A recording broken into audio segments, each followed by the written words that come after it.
System आहे आणि ते आता टाईम लिमिट आहे. त्याच्यानंतर मग आता सपोज हार्ट शॅटवरती आहे किंवा याच्यावरती आहे, मग तुम्हाला जी टायमिंग हे पाहिजे म्हणजे त्यावेळेला कुठले प्राणी होते, कुठले हे होते, कुठल्या प्रकारच्या वनस्पती होत्या, ही सगळी माहिती या टाईमच्या याच्यामध्ये दिसते. फर्स्ट इयर पोल्टर्स कोण कोण होते, सर्वात पहिल्यांदा हवा प्रदूषित करायला कोणी सुरुवात केली, त्याच्यानंतर मग ऑर्डोसियनच्या वेळेला कोण होतं, डिओनियनच्या वेळेला कोण होतं, प्रत्येक एरामध्ये काय काय काय काय काय काय घडत गेलं. जास्ती करून ते फर्स्ट इयर पोल्टर्सच त्याच्यामध्ये दिसतं. आणि त्याच्यानंतर मग वेगवेगळे हे जे आहेत एक्झिबिट्स आहेत तिथे मांडलेले, त्या एक्झिबिट्सबद्दल सगळी माहिती दिलेली आहे इथल्या सर्व एक्झिबिट्स.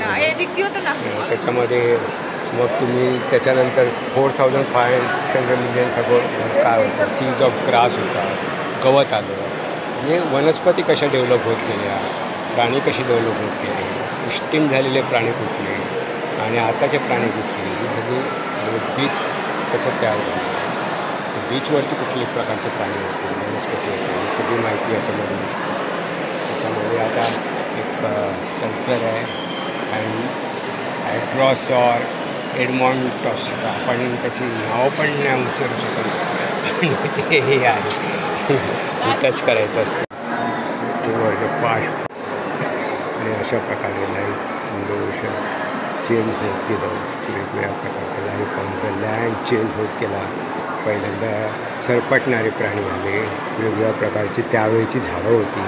त्याच्यानंतर मग मास एक्सटिंक्शन्स वेट सुरू झालं, म्हणजे डिओनियन मास एक्सटिंक्शन्स आणि मग डिओनियन कल्चर आलं. त्याच्यामध्ये अशा प्रकारचे जमिनीवरती सरपटणारे प्राणी, त्यांचं सिल्युरियन आलं, मग परत मास एक्सटिंक्शन होत आलं. मग Ordovician, Cambrian, life in the ocean हे असं चेंज होत गेलं.